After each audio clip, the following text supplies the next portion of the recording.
Rogério, bem-vindo ao centésimo Baião.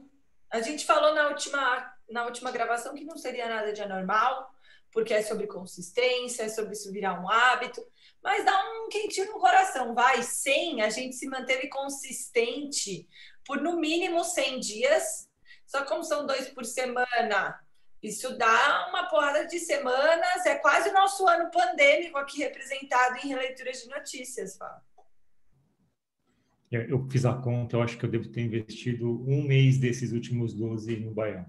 Um mês inteiro. Porque a cada período de contar, né, Fá? Com o bolinho, indexações e afins. que a cada deve ter pelo menos 60 horas de Baião gravando. Sim. Aproximadamente 500 notícias. Só que para produzir um programa, eu invisto pelo menos 4 vezes mais para coletar notícias. Então, eu imagino que tem aí investimento de um mês dos 12. É muita coisa. É muita coisa. É muita coisa. E acho que o Baião é um dos filhos da pandemia, né, Fá?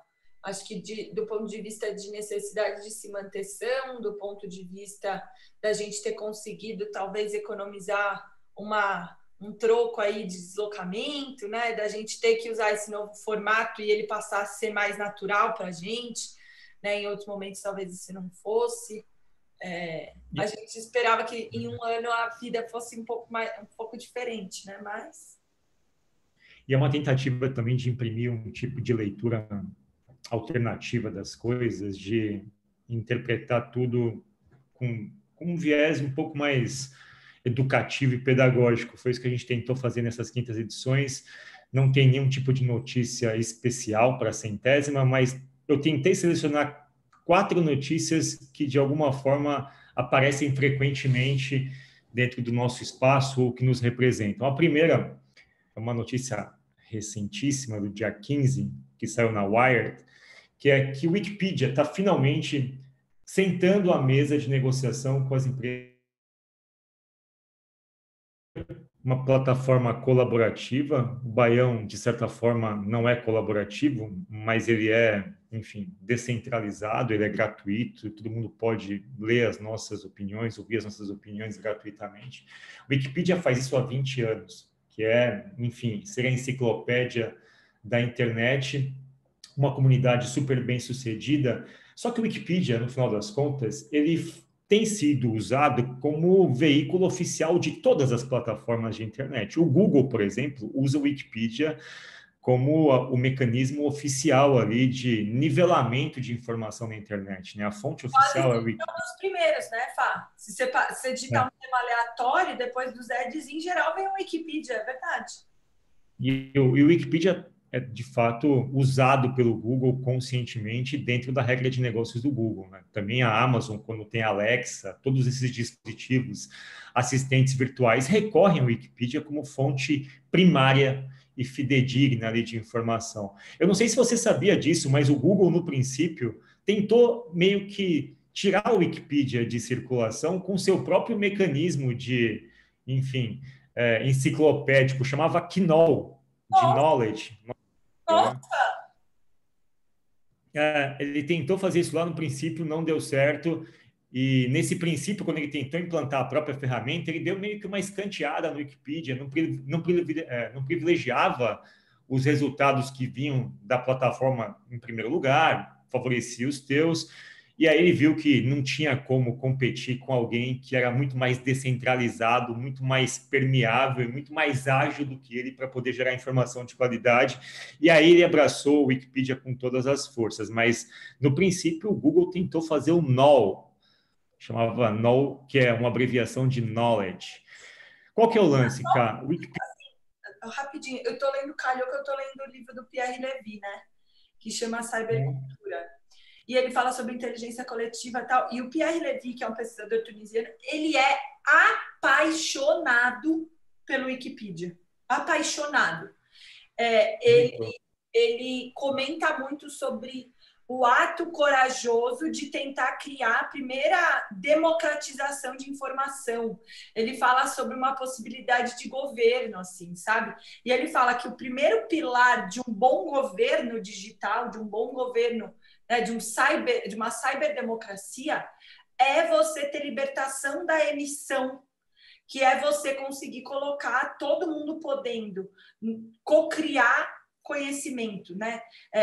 Ele brinca que se antes a gente tinha bibliotecas numa democracia que não abraçava a cybercultura, o Wikipedia foi o primeiro pilar que tentou criar uma cyberdemocracia, assim. E ele é meio apaixonado, ele não impõe muitas críticas, assim. Ele fala que eles conseguiram viver algo meio, assim, eu vou fazer uma comparação muito polêmica e tomara que vocês entendam bem, assim. Ele coloca meio com uma coragem da Rússia, sabe? Tentar implantar o socialismo. Ele coloca a Wikipedia num lugar de coragem absoluta de tentar fazer uma parada que nunca tinha sido testada, sabe? Então, a gente olha meio com banalidade para a Wikipedia, talvez algumas pessoas nem entendam bem como é que funciona o modelo de edição e tal, só usa, né, e põe lá fonte, Wikipedia, mas tem todo um idealismo por trás, Fá, que foi muito corajoso na época deles, assim, não existia, tipo, não era tão naturalizado quanto é hoje. Entendi. E, bom, Wikipedia, modelo de negócios de contribuição coletiva, código aberto e tal. E é engraçado, né? Você falou um negócio agora, fonte Wikipedia, né? Eu fiquei pensando que atrás da palavra Wikipedia tem pessoas que a gente nunca vai conhecer, o que é, de certa forma, até um pouco triste, né? A fonte ser algo que reúne mãos que eu nunca vou poder enxergar, assim. E eu fico me perguntando, eu faria até uma pergunta. Bom, Wikipedia, sem fins lucrativos. Pensa a Barça. Eu lembro até hoje, eu pequena, eu acho que eu fui a última geração que ainda usou Barça, assim, no primário. Eu lembro que a minha avó, um dia, quando eu fui para a primeira série, a minha avó me deu as Barças de presente. Eram tipo uns livros vermelhos, e eu fui para casa felizona com a Carol. Eu sempre fui nerdinha, então para mim era tipo, caraca, tem 12 livros vermelhos, e era dourado, e tinha um livro índice. E eu lembro que eu tipo olhava para aquilo, eu achava incrível, e ficava debaixo de um armário, assim, no quarto da minha avó, nas duas últimas prateleiras. E eu tenho a sensação, eu sentada entre a cama e o armário, era um espacinho pequenininho, assim, tipo, folheando a Barça. E não tinha autor também. Não. Não, mas eu imagino que você conseguiria rastreá-los se você quisesse, porque imagino também que a Barça contratava pessoas que faziam esse trabalho e pode ser que em algum momento saia algum documentário dizendo quem são as pessoas. Eu acho que a Wikipedia também dá para você rastrear, mas é um negócio, enfim, mais capilarizado. É menos modelo... a atenção deles também, né, Faf? Tipo, enfim. É um modelo sustentado por doações, né? Doações de particulares, assim. Qual que é o lance? O Wikipedia tem 2 décadas e tem uma fundação que controla a marca e o produto que chama Wikimedia Enterprise. E essa Wikimedia Enterprise falou, olha, é o seguinte, pô, tudo bem, a gente tem essa proposta colaborativa, mas as grandes empresas de tecnologia nos usam e nunca pagaram nada para a gente, nunca contribuíram com a gente, o que é vergonhoso, de certa forma. E eles estão falando o seguinte, olha, a gente está criando um produto aqui, especialmente para essas grandes empresas, e a gente vai monetizar isso de alguma forma para poder meio que contrabalancear os custos, que são muito grandes para você manter uma empreitada dessa de pé, custo com servidor, por exemplo, que a Wikipedia precisa usar a AWS, precisa usar soluções de mercado que são, obviamente, caras e têm seus custos.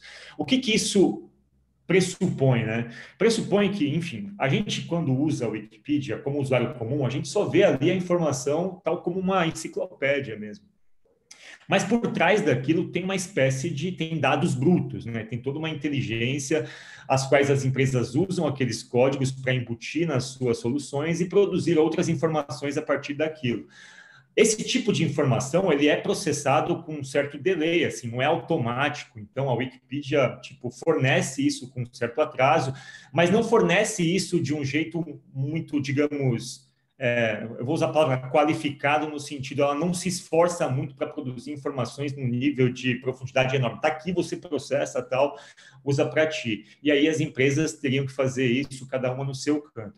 O que a Wikipedia está propondo é, a gente vai trabalhar essa informação de um jeito um pouco melhor, vai te dar isso mais imediatamente, de formas um pouco mais indexáveis, com inteligências superiores aqui. Em contrapartida, você melhora o teu produto e, enfim, paga por isso para a gente um determinado valor. Eles estão nos princípios das negociações. Tá? Para a gente, como usuário, não interfere em nada.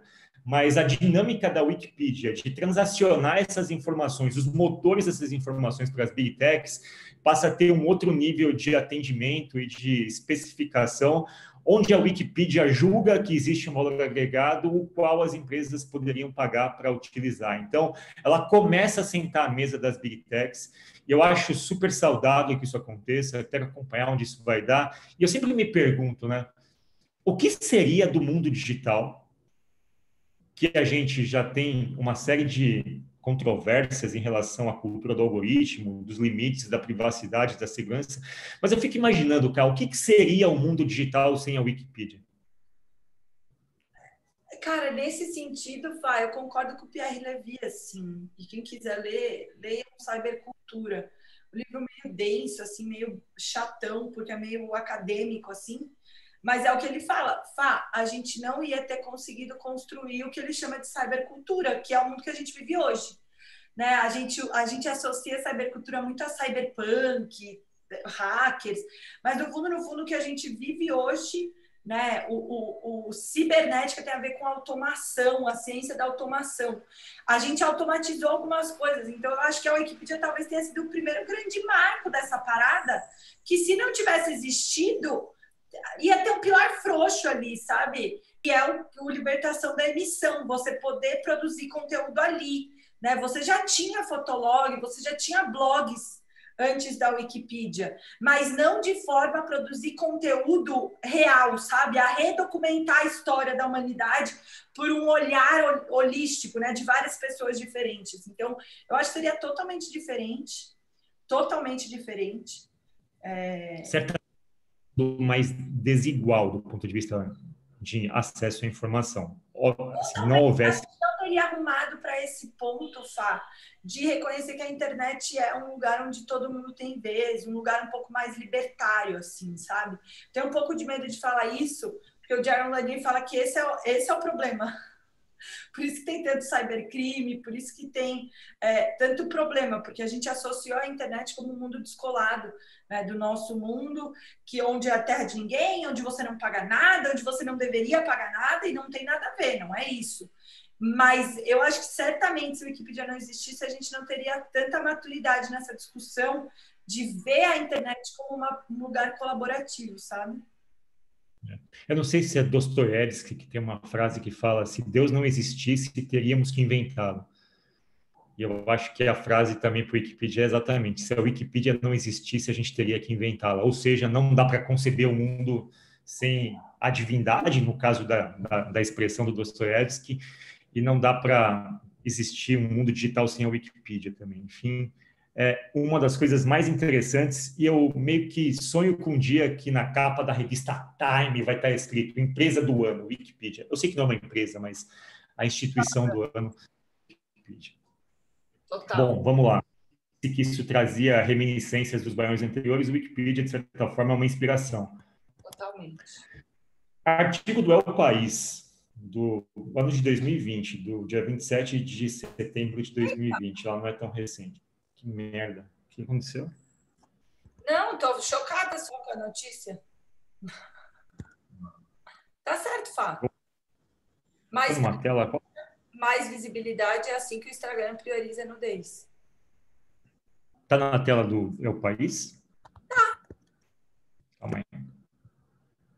Porque eu perdi a minha tela aqui. Só um minutinho que eu vou achar de novo. Boa. Qual que é o lance aqui dessa reportagem? Eu achei... É o tipo de coisa que a gente, enfim, precisa fazer algumas... É muito complexo, né? Porque a gente está falando de uma economia digital que tem lá suas engrenagens que não são simples de entender. Ao mesmo tempo, isso envolve um uso de lógica de interpretação, lógica interpretativa, que, por sua vez, está lastreada por estatística, por uma série de coisas. Então, é muito difícil você ler alguns estudos, porque eles não é porque está escrito que é uma pesquisa, um estudo, que aquilo é verdade, né? Total. Porque aquilo seja absoluto. Esse é o tipo de coisa que me trouxe essa reflexão. Eu, ao ler a notícia, já saquei que tinha alguma coisa esquisita aqui. Mais pele à mostra, mais visibilidade. É assim que o Instagram prioriza a nudez. Bom, eu sou um combatente aqui de várias coisas do mundo digital, no sentido de limites e tal, mas essa notícia ela não é verdadeira, né? E ela não é verdadeira por um simples motivo. Eles fizeram um estudo, e aí quando você vê como foi feito o estudo do algoritmo Watch, é extremamente enviesado, assim, né? A questão é, vamos lá, sim, obviamente que os posts que tem pessoas... O Facebook falou que era falho o estudo? Porque de fato, nesse caso o Facebook tem razão, e eu não gosto de concordar com o Facebook por, enfim, gênese, mas é falho pelo seguinte, qual que é? Aí a questão toda é de onde a gente começa o nosso raciocínio, né? O estudo, ele sintetiza ali a observação dele dizendo o seguinte: posts que têm mais pele à mostra são mais visualizados no feed, são mais mostrados no feed, como se o algoritmo favorecesse isso. Quando, na verdade, pessoas que expõem mais a pele são geralmente as influencers, pessoas com um alto número de seguidores, naturalmente elas criam mais engajamento. É como se fosse algo tipo o ovo ou a galinha, Tostini vende mais porque é fresco. A gente estudar isso, Fá, de uma forma técnica, assim, eu fico pensando. Faz o grupo controle, não faz. Tem como. Mas você não pode eliminar um fator que é o grau de influência das pessoas que têm aquela... Óbvio que não. Esse é o coração do algoritmo. O estudo ele não leva em consideração isso. Ele pegou aqui, tá? Ele pegou 37 chamados criadores de conteúdo. Gente, quem cria conteúdo na internet já é uma casta diferente, já é um grupo de pessoas que naturalmente influencia e engaja mais pessoas. E automaticamente é óbvio, essas pessoas elas têm um nível de padronização de criação de conteúdo que a gente sabe que expõe mais a pele. Agora, isso não é o Facebook ou o Instagram que gera, entendeu? São as pessoas que seguem essas pessoas que gostam desse tipo de conteúdo e, por sua vez, esse tipo de conteúdo ganha força nos mecanismos de engajamento e aparece mais. A questão para mim aqui, cara, é como a gente lê o estudo. Parece, e de novo, que o Facebook prioriza isso, ou o Instagram prioriza isso, quando na verdade, gente, honestamente, quem prioriza nós, né? A gente gosta mais desses conteúdos, a gente, sociedade, valoriza mais isso, segue mais pessoas que oferecem isso, automaticamente e estatisticamente isso é mais poderoso e vai para o topo das recomendações. Dizer que o Instagram incentiva ou, de alguma forma, prioriza a nudez, eu acho que é uma espécie de, sei lá, desonestidade intelectual, digamos assim. E olha aqui, se você me acompanha nos últimos 99 programas, nos podcasts e no que eu escrevo, você sabe o que eu penso. É raríssimo. A minha questão é o seguinte, cara, não é porque é estudo e pesquisa científica que isso não tem que ser avaliado segundo uma luz também científica. O estudo precisa ser cientificizado, não sei como é que se fala isso. Fábio. Não é uma opinião. Exato. É uma opinião. O estudo precisa ser analisado à luz da metodologia científica também, e nesse caso tem um vício de origem, tem um viés de confirmação que a pessoa ou as pessoas carregam para o estudo e induzem uma análise ali. Ou seja, eu tenho uma crença e vou distorcer e torturar os números para provar que minha crença é realista. Tá? Total, Fá. Total. Isso não impediu o fato da gente discutir nudez na internet, tá? São coisas diferentes. Sim. Não, o quanto é ou da noite. Desculpa, vai lá, Fá. Pode falar, terminei. Não, a minha sensação é a gente usa, tá, o coletivo, Fábio Ribeiro, para tentar ajustar ou ludibriar essa massa para acreditar no que eu quero. Então, por exemplo, a estratégia que você comentou, que é falar que um estudo concluiu, pô, só o fato, muita gente vai passar por essa notícia, não vai ler. Vai ler só o cabeçalho, falar, vou estudar, esse estudo muito sério. Não, aí na mesa do bar lá vai falar, porque o estudo concluiu. Tá bom, que estudo? Quem fez? De qual universidade? Qual revista publicou? Eu acho que tem essa manipulação, né, de cliques e de sensacionalismo que já existe como parte dessa cybercultura. Vou conectando até com o Wikipedia, Fá.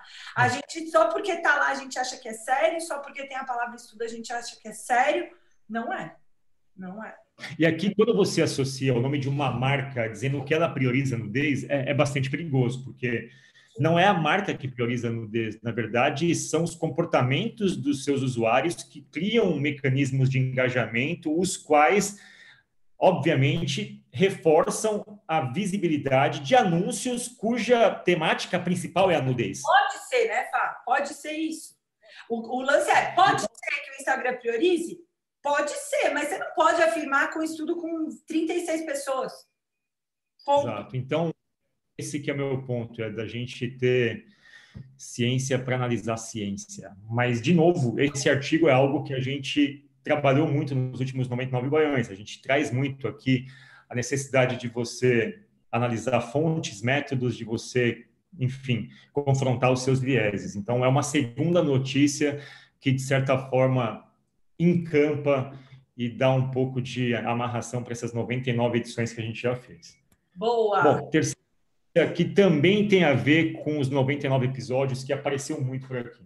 Revista Time, que é uma reportagem recente do dia 14 de março, escrito por Susana Schrobsdorf. E por que eu li o nome dela? Eu não leio todos os nomes, mas o Baião tem em equilíbrio reportagens assinadas por homens e mulheres. Assim. É uma coisa que eu me preocupo bastante ao fazer as curadorias, de entender quem escreveu o artigo, porque, como a gente disse no Wikipedia, a fonte Wikipedia, quem gera conteúdo nesses grandes veículos, às vezes fica muito, né, no detalhe, oculto. Né? É importante quem gera essas coisas. Qual o tema da reportagem aqui e por que ela está nesse episódio 100? Por que as ligações telefônicas batem ou superam os videochats e por que nada supera IRL? E aí eu fui buscar o que era IRL, né? É in real life, na vida real. Hã? Não entendi. Fica in real life, mas na vida real. Face to face, é quando você vai lá no bar, é isso? Por que as ligações telefônicas superam os vídeos e por que nada supera a vida real quando o contexto aqui é de geração de relações humanas, amizades, como é que a gente... Enfim, a autora escreveu um livro, cara. Ela escreveu alguns livros sobre esse tema. Ela é uma pesquisadora do MIT, a Susana. E ela escreveu 2 livros aqui, Reclaiming Conversation and Alone Together. Que os 2 títulos são muito bons, né? Reclaiming Conversation, tipo, pleiteando conversas, pleiteando contato, e o Alone Together é a síntese da época digital, né? A gente está sozinho, mas está junto num vídeo, está junto num chat, está junto nas interações de redes sociais. Desculpa, quem escreveu, na verdade... Sherry Susana fez o artigo. O que ela diz aqui, especificamente na reportagem, e é uma síntese da pandemia, né? Que a gente hoje está com amizades catalogadas e condicionadas por agendas, né? A gente marca um apontamento, poder fazer uma chamada de Zoom e tal. E, ao mesmo tempo que a gente vê a pessoa ali, tem uma ansiedade daquilo não se converter em realidade, sabe? Tipo, eu estou com você aqui, mas não estou com você aqui, e estaria ansioso por estar com você aqui. Então, o que ela diz é que, por mais que a tecnologia fique sofisticada, quanto mais sofisticada a tecnologia é para gerenciar os contatos, por paradoxal que seja, mais vazio é o contato. Ou seja, por isso que a ligação telefônica, que é a coisa mais primária que tem daquilo que une as distâncias, ela passa uma sensação de conforto melhor do que a melhor tecnologia que simule uma artificialidade no contato. E ela diz respeito ao quanto isso, de alguma forma, tende a ser algo que a gente vai precisar recuperar, não só no pós-pandemia, mas já como uma dinâmica que estava se encaminhando mesmo nas relações digitais. Isso está criando uma série de ansiedades, angústias, e a gente, de certa forma, vai precisar recuperar esse contato social. Quem diz isso é uma pesquisadora do MIT, engenheira lógica, que postula contra a próprio campo de atuação, de alguma forma. Tá vendo aqui? She's been studying how technology affects your capacity for empathy and connection. Que a Apple lançou seu primeiro computador. Ô, Fá, sabe o que eu estava pensando aqui? Vou dar um exemplo, tá? Aniversário do namorado de uma amiga, certo? Em tempos pré-pandemia, você iria num bar, ver sua amiga, passar a dar um beijo. Assim, eu nunca entraria na festa online pelo Zoom dessa pessoa, sabe? A minha sensação é que o Zoom, vou dar um exemplo, assim, ela deixou exposto também quem são as pessoas que você quer por perto e quem você não quer por perto, sabe?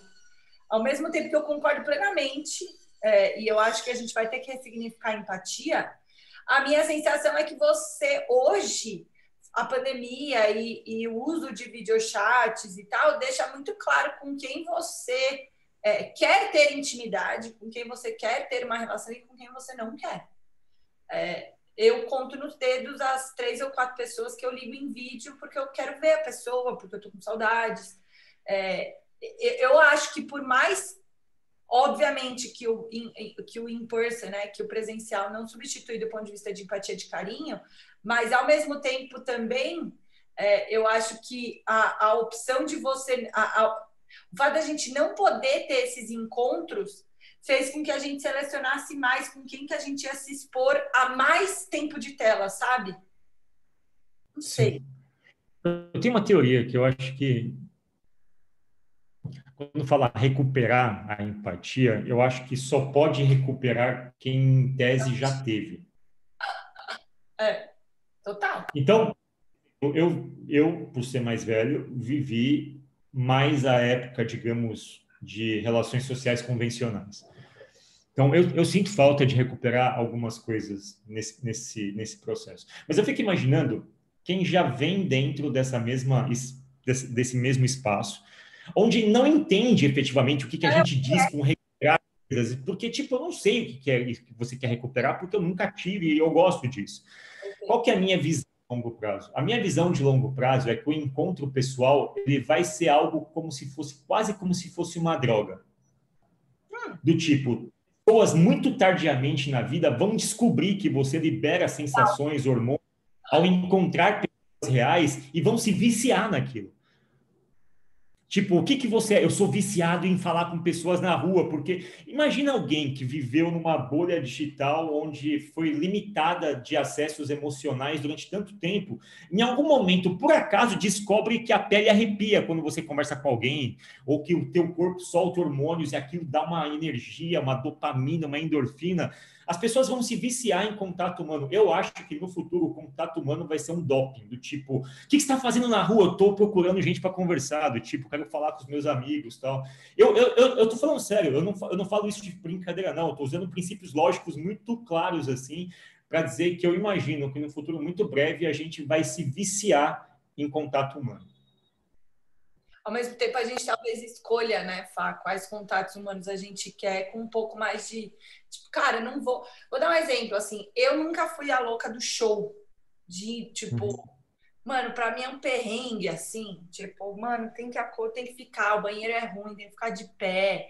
Assim, o Zaca, por exemplo, achou naquilo, tipo, adora, vai desde os 12 anos, ele conta, né, as histórias que ele foi no primeiro show de rock dele com a mãe, não sei o quê.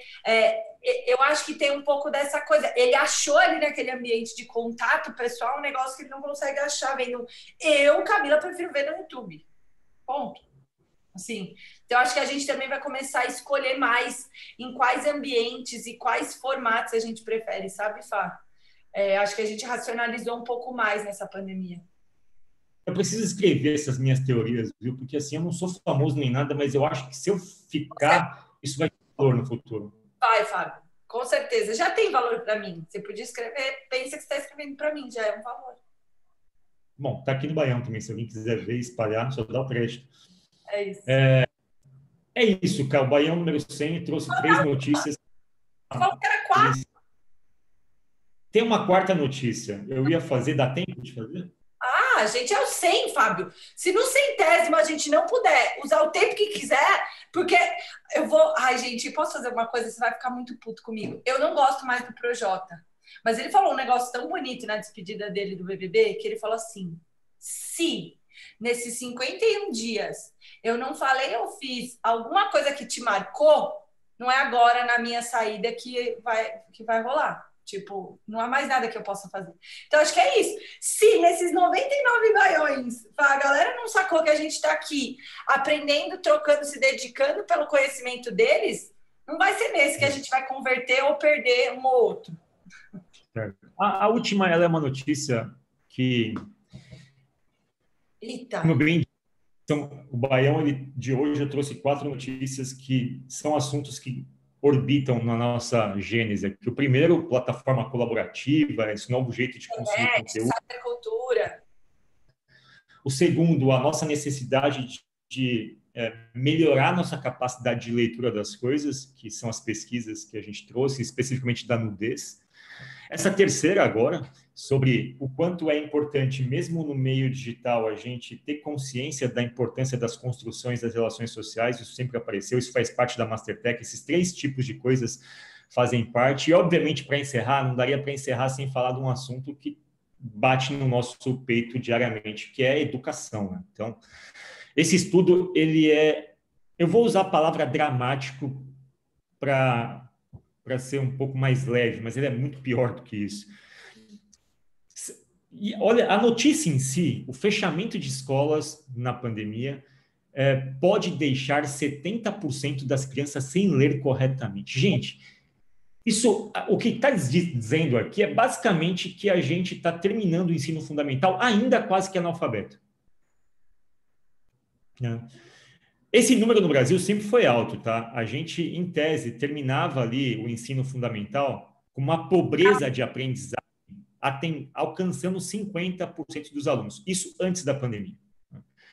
Agora, durante a pandemia, por todas as consequências que são óbvias, que já foram muito exploradas aqui, com cancelamentos das atividades presenciais, esse índice pode subir a 70%. Ou seja, 7 de 10 crianças saem do fundamental.